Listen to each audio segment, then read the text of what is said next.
इस वीडियो को देखो जिसमें स्क्रीन के अंदर कैद एक डरावना क्रीचर उसे तोड़कर बाहर आने की कोशिश कर रहा है। और अगर मान लो ये गलती से भी तुम्हारी स्क्रीन से बाहर आ गया ना, तो तुम्हारी हालत एक अधमरी लाश जैसी हो जाएगी, जिसमें जान तो होगी लेकिन कोई हलचल नहीं हो पाएगी। और तुम्हारे ऊपर तुम हमेशा देखोगे इस क्रीचर को लटका हुआ अपने ऊपर हवा में, वो भी सारी जिंदगी। और ये तब तक चलेगा जब तक ये क्रीचर तुमको मारकर अपनी दुनिया में नहीं ले जाता। और अब तक ये ऐसा 500 से ज्यादा लोगों के साथ कर चुका है। तो ये है the boiled creature. And trust me, मैं इतने सालों से हॉरर वीडियोस बना रहा हूँ, लेकिन इस क्रीचर ने मुझे अंदर से डरा कर रख दिया है। क्योंकि जस्ट इमेजिन, जिस स्क्रीन को तुम रोज देखते हो, ये उसके अंदर से ही तुम्हारा शिकार कर लेता है। ये तुमको मारता नहीं है, बस तुम्हें पैरालाइज्ड कर देता है। तुम्हारे शरीर को ये अंदर ही अंदर से खाता रहता है। जब तुम अपने शरीर को हिला डुला नहीं सकते, अपना डर किसी को बता नहीं सकते, तब ये लगातार तुम्हें डराता रहता है। इमेजिन करो रात के 1 बज रहे हैं और तुम अपने कमरे में अकेले हो, घर की सारी लाइट्स बंद हैं, और तभी तुम्हारे टीवी या फोन की स्क्रीन अपने आप ऑन हो जाती है और उसमें तुम्हारे सामने आता है एक लाल कलर का पिघला हुआ चेहरा। और जब तक तुम समझ पाते हो कि क्या हो रहा है, ये हल्की और मीठी आवाज में कहता है कि तुम सो जाओ, मैं वहां रहूंगा,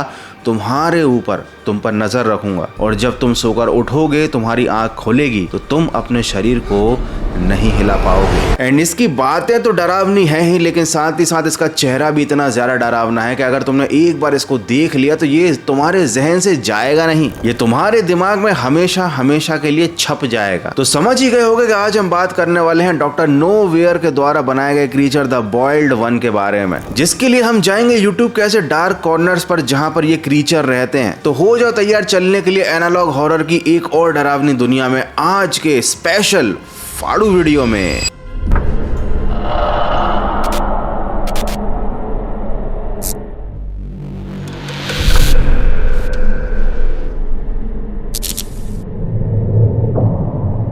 ये एक क्रिएटर है जिसका नाम है डॉक्टर नोवेयर। मार्च 2024 में इसने एक वीडियो अपलोड किया जिसका नाम था the boiled one phenomena. And believe me, इस क्रीचर की, इस बॉइल्ड वन की कहानी, इसकी हकीकत बहुत ज्यादा क्रीपी है। और इसकी डरावनी दुनिया की शुरुआत होती है एक वीडियो सीरीज से जिसका नाम है TOE द ऑर्गेनेट इंटरप्राइज। और इसमें जो भयानक क्रीचर तुम्हें देखने वाले हैं ना, उन्हें देखकर तुम्हारी सच में रूह कांप जाएगी। तो अगर तुम डरपोक हो या फिर बहुत छोटे तो इस वीडियो को यहीं पर छोड़ दो। ये एक बहुत ही छोटा सा वीडियो है, इसका नाम है स्टार्विंग हेल्प, जिसका मतलब है कि मैं भूखा हूं और मेरी मदद करो। इसमें एक क्रीचर है, जैसा कि तुम देख सकते हो, जो स्क्रीन से बाहर आने की लगातार कोशिश कर रहा है।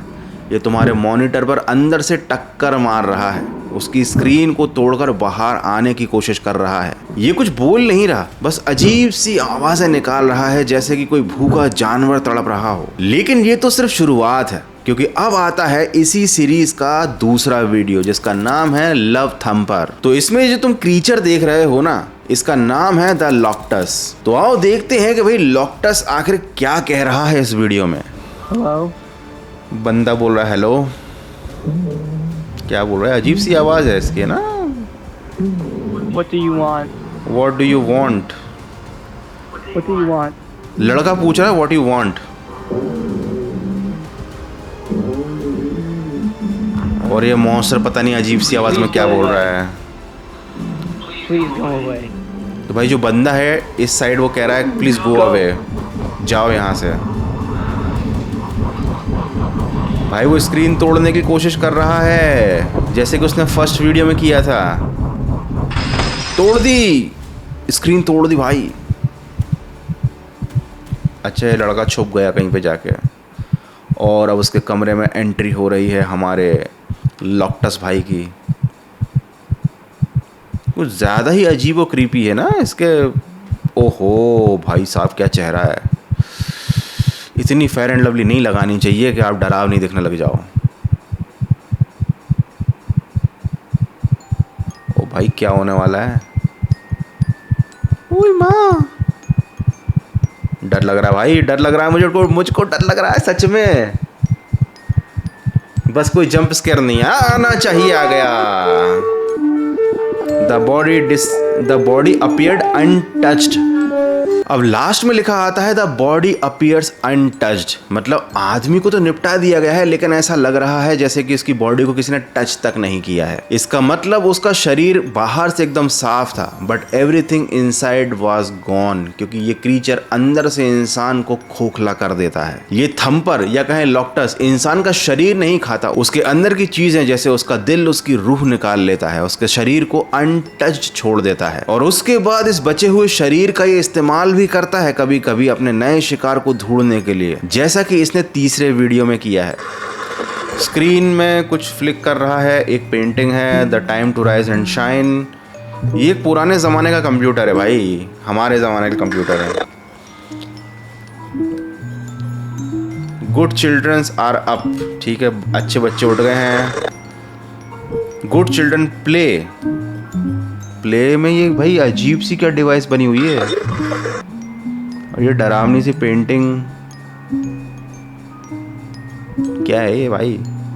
तो डोमिनिक नाम का एक बंदा चैट कर रहा है, मतलब जो हमारे सामने बंदा बैठा है उसका नाम नहीं पता, सामने वाले का नाम डोमिनिक है। और भाई डोमिनिक बड़ा ही डेस्परेट है, समझे, मिलने के लिए सामने वाले से, ऐसा लग रहा है मुझे, क्योंकि ये बार बार बोल रहा है कि भाई कहाँ हो, हमें तो लगा था तुम मर गए। ये जो ब्लू वाली चैटिंग है ना, ये डोमिनिक की है। रात को 12:46 हो रहे हैं। Face call please, face call करने को बोल रहा है। अच्छा, जो ब्लू वाली चैट है वो हमारी है और जो ब्राउन वाली चैट है वो डोमिनिक की है। तो ये सामने वाला बंदा बोलता है कि यार रात के 1 बज रहे हैं, चैटिंग वैटिंग क्या करनी, लेकिन भाई पीछे पड़ जाता है, प्लीज़ ना हो।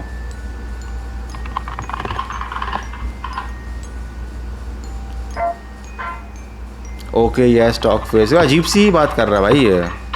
हे no seriously I can't, really sorry but tomorrow. बंदा बोलता भाई कल बात कर लेंगे, लेकिन भाई ये पीछे पड़ जाता है, नहीं मैं तुम्हारा बेस्ट फ्रेंड हूँ, प्लीज़ भाई मुझसे बात कर लो, वीडियो कॉल कर लो, please please please please please.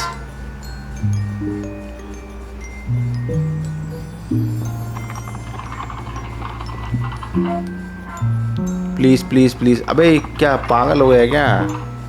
तो जैसा कि तुमको मालूम है कि थम्पर स्क्रीन के थ्रू दूसरी दुनिया में आ जाता है, सामने वाले का शिकार कर लेता है। तो यहाँ पर डोमिनिक जो था वो मुझे ऐसा लगता है कि थम्पर ही था। डोमिनिक के शरीर को पहले थम्पर निपटा चुका था और उसकी बॉडी पर कब्जा करके उसकी चैट को हैक करके ये नए शिकार ढूंढ रहा था। ये सामने वाले बंदे को राजी करना चाह रहा था कि भाई तू वीडियो चैट पे आ जा, और जैसे ही वीडियो चैट स्टार्ट होती थम्पर स्क्रीन पर अपीयर हो जाता और सामने वाले बंदे का काम लग जाता। तो देखते हैं कि भाई क्या किया डोमिनिक ने और जो सामने वाला बंदा था क्या वो उसके जाल में फंस गया। यहाँ पर वीडियो कॉल आने लग गया है, इनकमिंग वीडियो चैट रिक्वेस्ट सामने वाले बंदे ने एक्सेप्ट कर ली और ये presenting you the Thumper, none of it makes any sense. ठीक है भैया, एवरीथिंग इनसाइड वाज गॉन। दीवार पर एक दिल धड़क रहा है और YouTube पर ऐड आ गया है। सो भाई ये बंदा भी उल्लू बन गया और स्क्रीन के थ्रू थम्पर ने आकर इसका भी सब कुछ साफ कर दिया। लेकिन ये तो मैं केवल एक भूमिका बना रहा था, एक बेस क्रिएट कर रहा था, क्योंकि अभी तो असली डरावनी चीज जानना बाकी है जिसका नाम है द बॉइल्ड वन फेनोमेना। तो बॉइल्ड वन फेनोमेना के वीडियो की शुरुआत ही एक वार्निंग के साथ होती है। स्क्रीन पर लिखा आता है कि इस वीडियो में कुछ ऐसी चीजें हैं जो कि तुमको फिजिकली और मेंटली हर्ट कर सकती हैं। इस वीडियो में नहीं, उस वीडियो में। ये है कॉग्निटो हजार्ड, मतलब एक ऐसी चीज जो बिना छुए केवल देखने या सुनने से ही सामने वाले को खत्म कर दे या नुकसान पहुंचा दे। उसके बाद शुरू होता है एक पूरा सेफ्टी प्रोटोकॉल कि भाई तुम्हें अपने पास क्या क्या चीजें रखनी है, कैसे कैसे बिहेव करना है, क्या नहीं करना है, ताकि तुम्हारी जान बची रहे। बिल्कुल किसी सरकारी डॉक्यूमेंट की तरह, जैसे कोई बताना चाहता है कि भाई इस क्रीचर से बचने के लिए तुम्हें ये चीज़ें अपने पास रखनी है और ये काम करने हैं। अब इतनी सारी बकलोली के बाद, इतनी सीरियस वार्निंग्स के बाद मन में यही सवाल आता है कि भैया आखिर हम बच किससे रहे हैं। कौन है ये बला जिसका नाम है द बॉइल्ड वन फेनोमेना। तो ओरिजिन की कहानी शुरू होती है 1990 से। ये जगह है पेंसिल्वेनिया और टीवी पर यहाँ बच्चों के लिए एक डॉक्यूमेंट्री शो आया करता था जिसका नाम था ट्री ऑफ हेवन। ये शो बड़ा सिंपल था। यहाँ पर होस्ट जंगल के बारे में बच्चों को बताता था कि नेचर कितना ज्यादा सिंपल है, खूबसूरत है, साथ ही कितना ज्यादा खतरनाक है। अब 2001 में ये शो बंद हो गया क्योंकि इसका जो होस्ट था ना वो ऊपर चला गया। लेकिन तभी 13 अगस्त 2003 में कुछ अजीब हुआ। इस शो का 13th एपिसोड अचानक ही टीवी पर रीप्ले होने लगा, मतलब फिर से वो एपिसोड टेलीकास्ट होने लगा। शुरुआत में सब कुछ नॉर्मल था। होस्ट पॉइजन ओक नाम के एक पौधे के बारे में बता रहा था। शो सही चल रहा था। हालांकि शो बंद हुए 2 साल हो चुके थे तो किसी को ज्यादा कोई इससे मतलब नहीं था। लेकिन तभी अचानक कुछ ऐसा हुआ कि सबको मतलब रहने लगा इस शो से, क्योंकि शो में अचानक ही ग्लिच आ गया। ब्रॉडकास्ट की स्क्रीन पर अचानक एक लाल पिघला हुआ चेहरा आ गया जो अपनी प्यार भरी चुभने वाली आवाज में लोगों से बात करने लगा। इसको नाम दिया गया फैन 228, मतलब फेनोमेना 228। और जब ये लोगों से बात कर रहा है तो बीच बीच में स्क्रीन पर हॉस्पिटल्स और लोगों के बेडरूम्स की लाइव फुटेजेस फ्लैश हो रही हैं स्क्रीन पर, जैसे कि ये बताना चाह रहा हो कि मैं हर जगह हूं और तुमको हर जगह देख सकता हूं। एंड सबसे अजीब बात, इस ब्रॉडकास्ट के थ्रू ये जो क्रीचर था ना ये अपने दिमाग से बातें कर रहा था, क्योंकि मोस्ट ऑफ द लोगों को लगा कि ये इंग्लिश में बात कर रहा है। लेकिन जो लोग इंग्लिश नहीं भी जानते थे उनको भी इसकी सारी बातें समझ में आ रही थी। इसे किसी स्पेसिफिक भाषा की जरूरत नहीं थी और इस ब्रॉडकास्ट का नाम था ब्रॉडकास्ट 813। जब आप इस क्रीचर की आवाज को उल्टा करके सुनोगे ना तब तुम्हारा सामना होगा एक दिल दहला देने वाली रियलिटी से।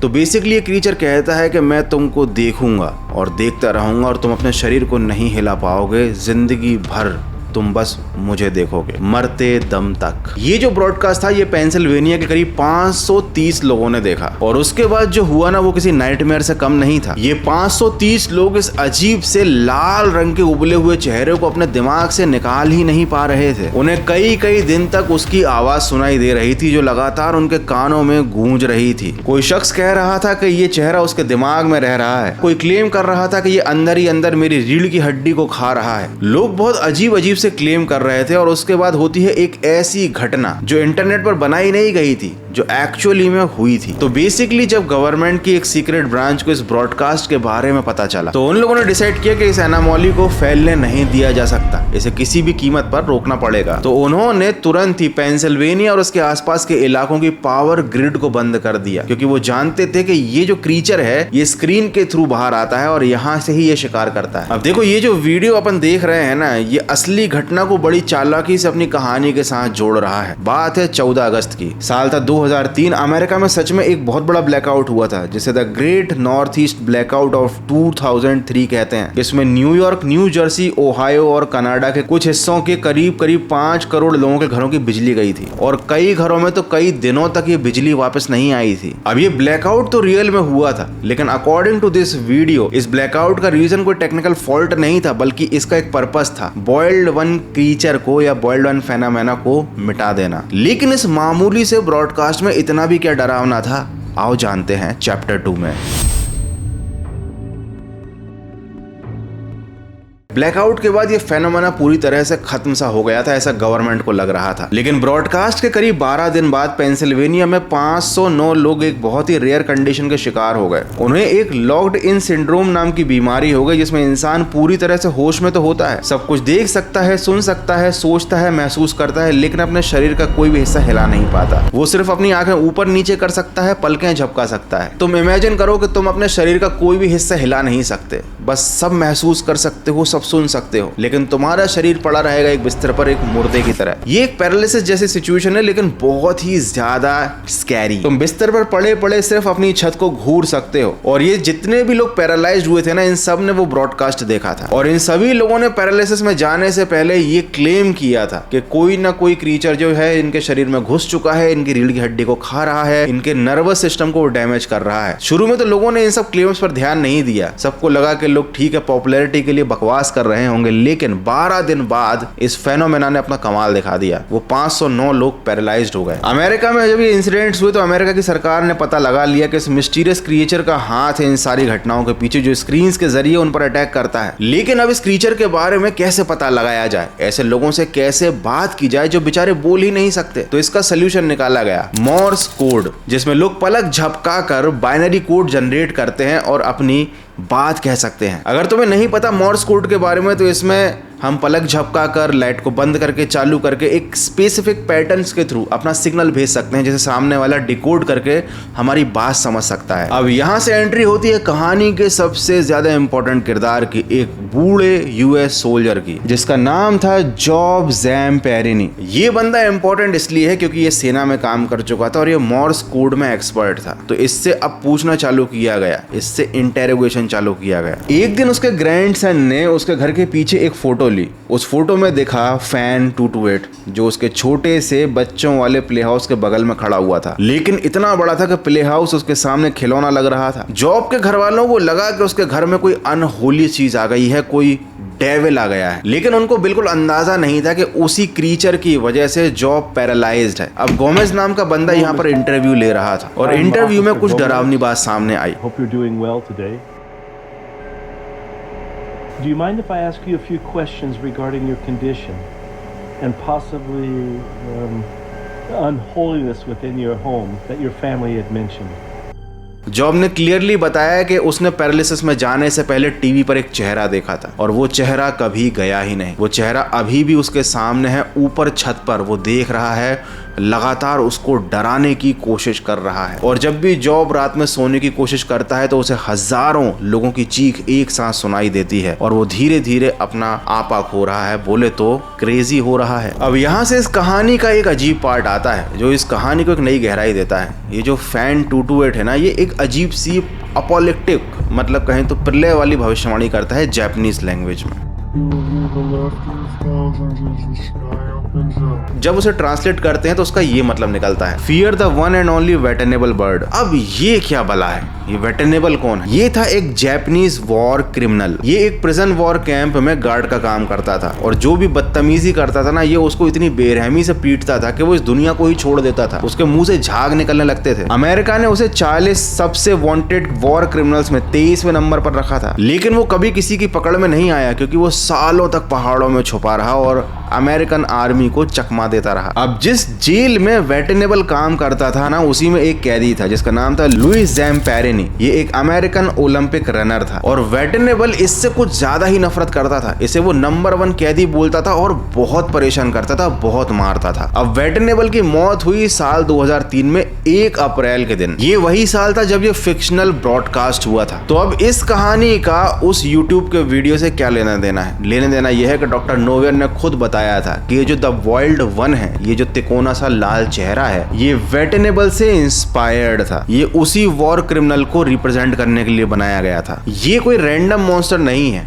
ये कहानी है उस ओलंपिक प्लेयर की जिसे सालों तक तड़पाया गया जेल में। उसके सपनों में, उसकी असल जिंदगी में वो वॉर क्रिमिनल वेटनेबल आता था, उसको तड़पाता था, मारता था, टॉर्चर करता था। वो उसके लिए एक नाइटमेयर सा बन गया था। असली में जैम पेरिनी वॉर के बाद भी PTSD से, डिप्रेशन से और शराब से लड़ता रहा। वेटनेबल का चेहरा रोज उसके सपनों में आता था और इन्हीं सबसे इंस्पायर्ड होकर लिखी गई ये कहानी, द वाइल्ड वन की कहानी, डॉक्टर नोवेयर के द्वारा। तो ये एक सच्ची कहानी तो नहीं है, ये एक फिक्शनल कैरेक्टर है जो कि रियल घटनाओं से इंस्पायर्ड है। लेकिन उसके बावजूद भी इसके वीडियोस की जो सीरीज है एनालॉग हॉरर में, उन्होंने धमाल मचा कर रखा है। एंड लिटरली ये इतना ज्यादा खतरनाक है कि अगर तुम इसकी सीरीज को देख लेते हो ना, तो कई हफ्तों तक रात में ये चेहरा और इसकी अजीब आवाजें तुम्हें परेशान करने वाली है। तो आगे से जब तुम सो ना, तो अपना टीवी बंद करके सोना, ताकि कहीं गलती से वो ऑन ना हो जाए और उस पर कभी कोई डरावना ब्रॉडकास्ट अपने आप स्टार्ट ना हो जाए। तो ये था द वाइल्ड वन फेनोमेना का पूरा कच्चा चिट्ठा। एंड बिलीव मी, इस वीडियो को बनाने में इतना ज्यादा दिमाग लगाना पड़ा, इतनी ज्यादा मेहनत हुई है कि शायद ही तुम्हें कोई मिले गौरव भाई के अलावा यूट्यूब पर जो इस पूरे फेनोमेना को एक्सप्लेन करता हुआ तुम्हें मिल जाए। बट मैंने ऐसा किया क्योंकि मुझे मालूम था कि यूट्यूब की डार्क दुनिया के सीक्रेट्स जानने में और एनालॉग हॉरर की क्रीपी स्टोरीज को सुनने में तुम्हें कितना ज्यादा मजा आता है। तो अगर तुम्हें मजा आया तो वीडियो को लाइक कर दो, नहीं सब्सक्राइब कर दो, और हाँ, अगर मेहनत अच्छी लगी हो तो एक प्यारा सा कमेंट छोड़ देना। सब्सक्राइब जरूर करके जाना अगर नहीं किया तो। ब्रो, मिलते हैं अगले एक और